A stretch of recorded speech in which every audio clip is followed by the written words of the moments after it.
All right, what's up, freaking nerds? Here we go. I'm a regular old freaking dude chilling at home.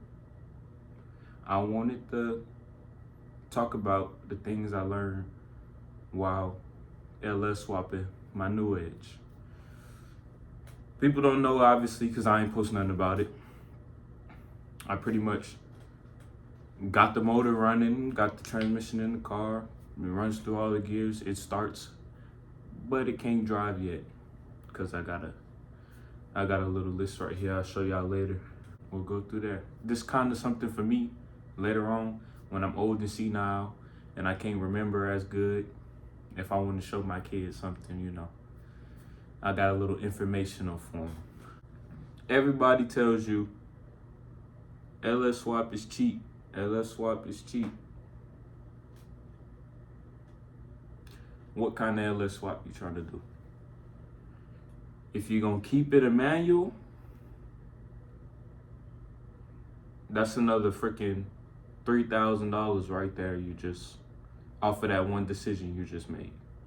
If it's gonna be an automatic, you're gonna use the 4L80 or the freaking 6L80. The freaking, I don't remember the codes exactly. The GM transmissions, right? I want you to know that the stock transmissions are garbage. So if you're gonna stay automatic and you want power, the transmission's not gonna hold up for a long time. They break in stock freaking cars. I'm about to buy a truck, pure stock truck, and the transmission is pulled out of that joint because it imploded. So if you're gonna stay automatic, don't keep it automatic after 600 horsepower. Or don't keep it with the stock transmission after 600 horsepower. And don't do too many passes at 600 horsepower with a freaking stock transmission. You're gonna need to upgrade that quick. And when you do upgrade it, that's some money too. And probably $3,000 for a freaking transmission. All right, so step one, you want a motor, you want a transmission. Now, you got your LS1. Tried and true. You find it in the Pontiac Firebird. You find it in the 03 Chevy Camaro SS. You find it in the C4. The LS1 is in the C5, not the C4. My bad. Corvette. It's a good motor. I think the one downfall within their internals is the piston head.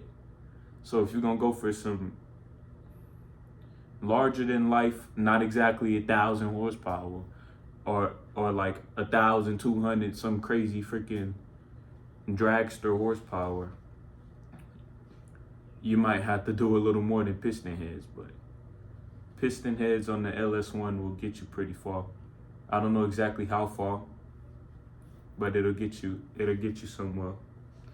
And I know after 800 with too many heat cycles, like if you letting it idle at the drag strip and running passes at the drag strip, the aluminum block will warp. And with that being said, you got these three options, and these are the cheap options other than the last one. I'm gonna get to it. So you got the 4.8 truck motor, you got the 5.3 truck motor, and then you got the 6.0.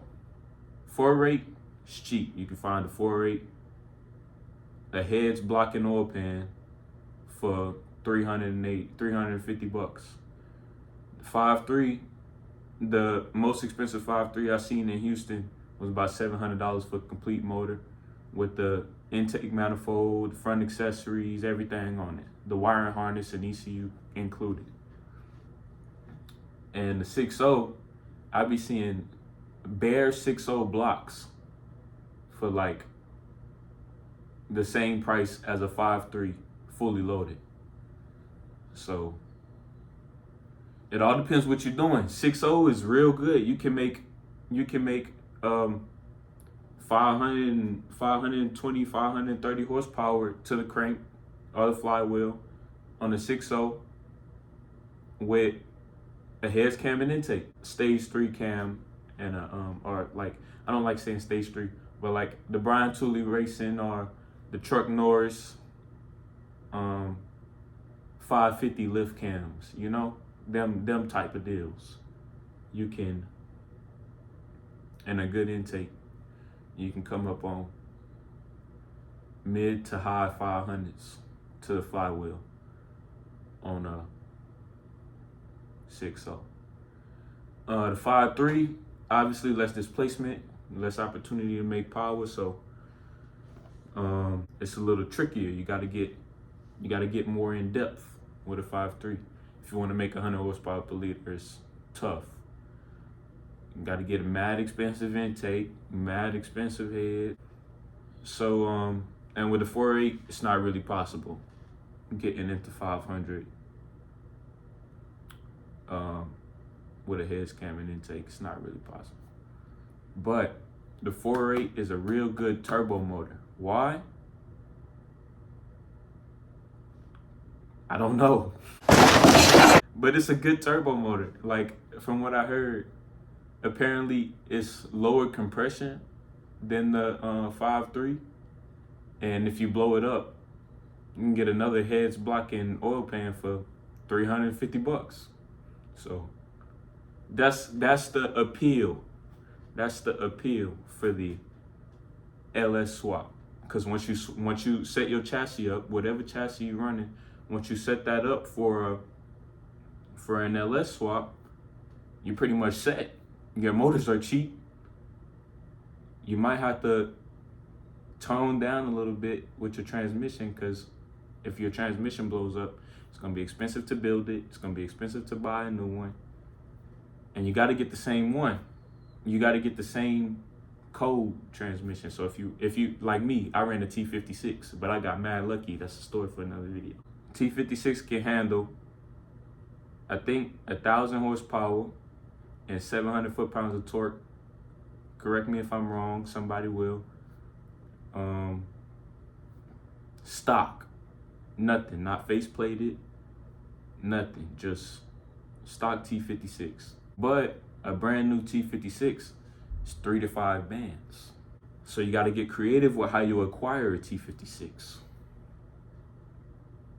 Unless you got money. If you got money, just get the T56. It's freaking easy.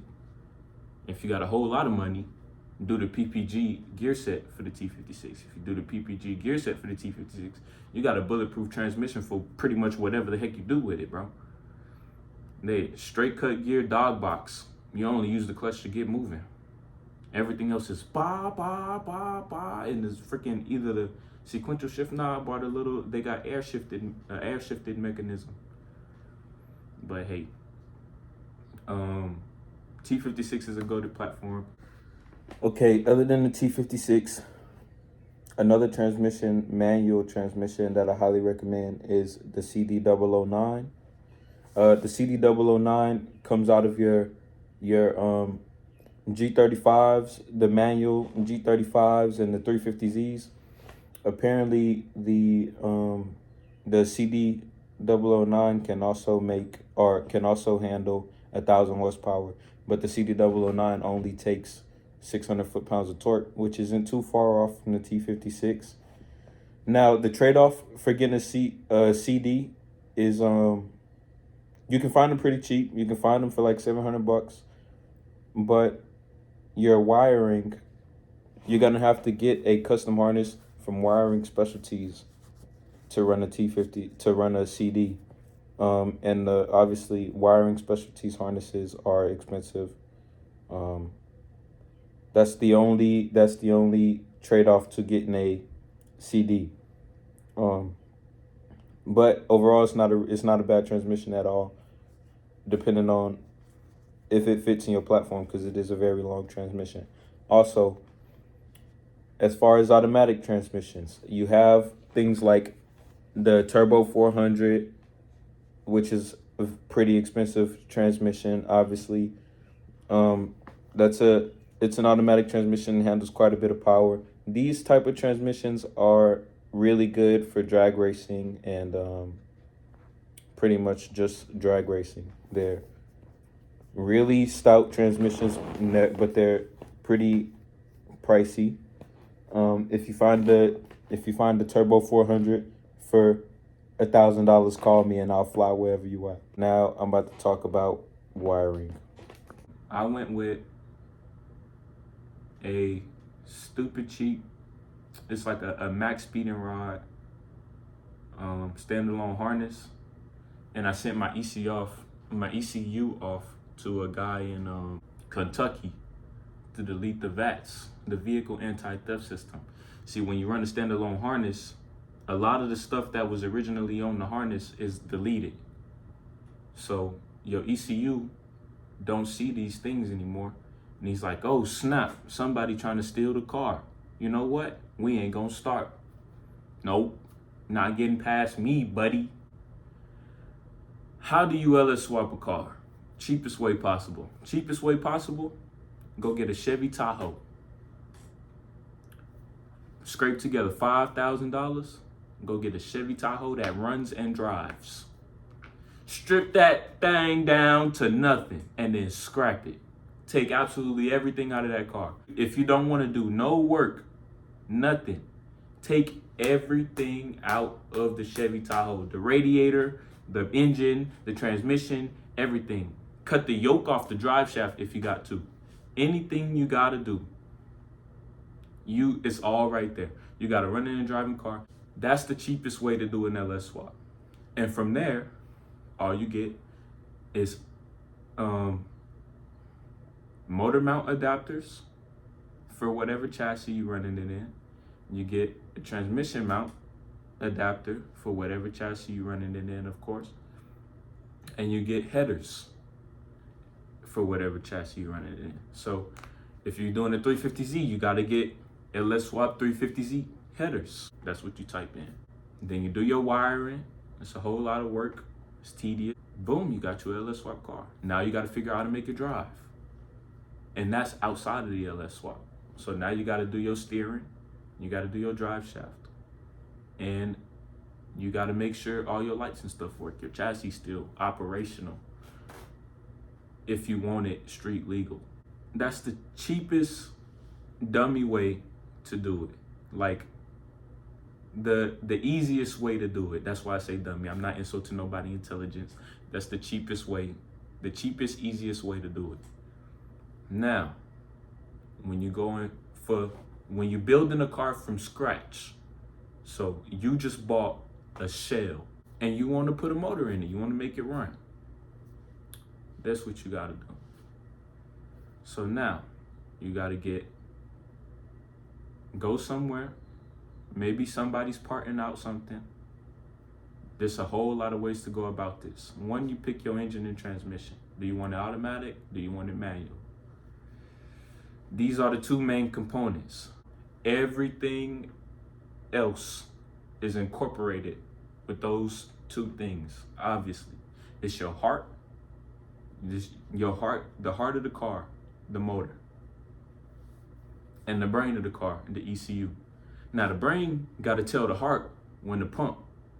If the brain don't tell the heart when to pump, the car die. It don't start.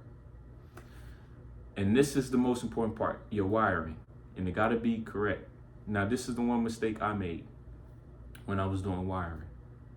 When I would crank the car, my coils would lose their 12 volts. To fix said issue, the relay, capacitor, and diode, those are the three things you need. You need to figure out how to freaking solder.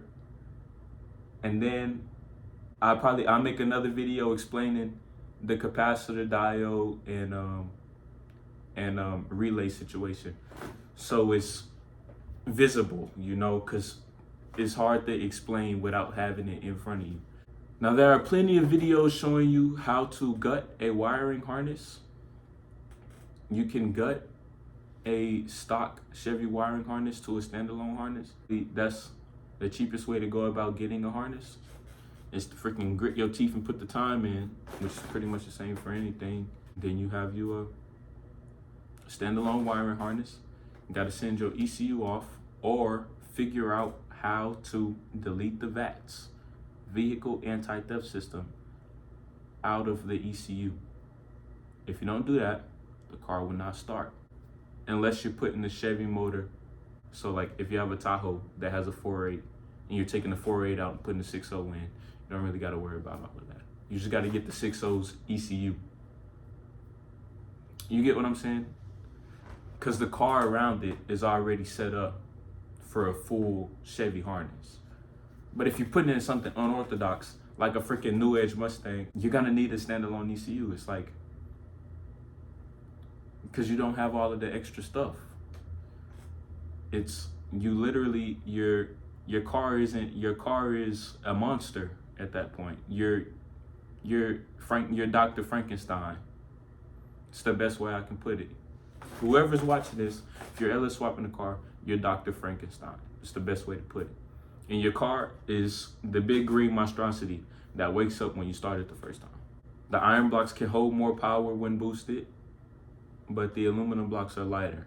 So what are you doing with the car? How much power do you want? Where do you want the power? Do you want it at the top end? Do you want it more linear? It's all the things we can get into. All the things we can get into. Superchargers, turbochargers, freaking cams. These are the things that if you are going to LS swap a car fully to your specific, what you want with the car, what you want to do with the car, how crazy you want to be when you get to drive it the first time, freaking, it's not going to be cheap. Let's go down the list. So boom, you have your engine and transmission, you have your wire harness, you have your ECU. The things that are going to cost the most are the small things. If you get a motor that has everything on it, don't got to worry about this. You can skip ahead a couple clicks. Make sure you have all of your bolts, and then sensors. All of these sensors, all of these stuff you got to take care of if you are doing it the way I did it. If you're building a car from scratch and the product of your build is you, these are the things you're gonna have to go through. And this is what makes an LS swap expensive. Your drive shaft. Now you have your engine in, your transmission in, it's not plumbed up. You have your exhaust in, you have your intake on, you have your wiring harness plugged up, you got your ECU plugged up. All you had to do is hook up the battery and you could start the car, pretty much. Now, we're gonna go to the back of the car. One, gotta make sure your rear end can handle the torque. If your rear end can't handle that torque from a dead stop, if you can't stump the gas from a dead stop with that rear end, you need to build it. Two, your drive shaft.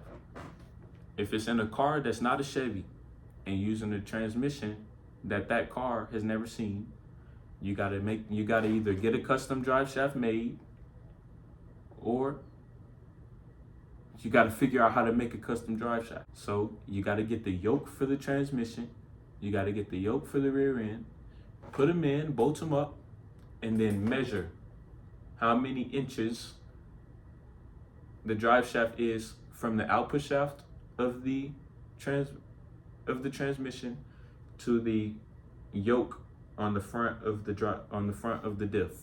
You measure that up, write it down. 21-inch, one-piece aluminum drive shaft, and you need these yokes. Take them to a drive shaft shop. It's gonna cost you like $600, depending where you at, who you go to.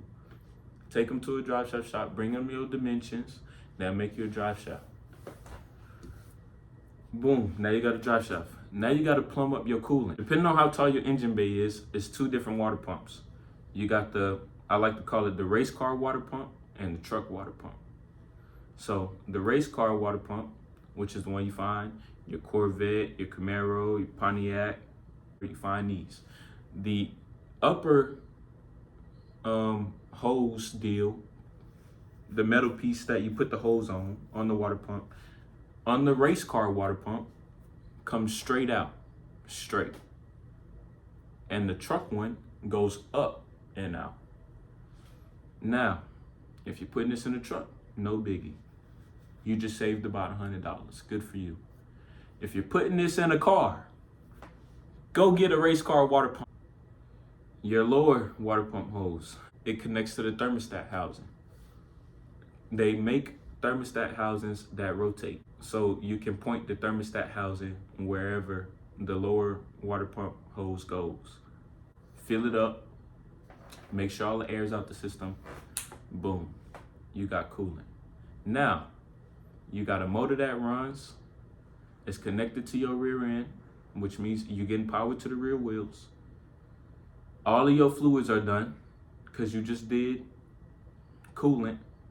If you're watching this, probably mechanically inclined, you understand that you shouldn't run a motor without freaking oil, and you shouldn't run a transmission without transmission fluid.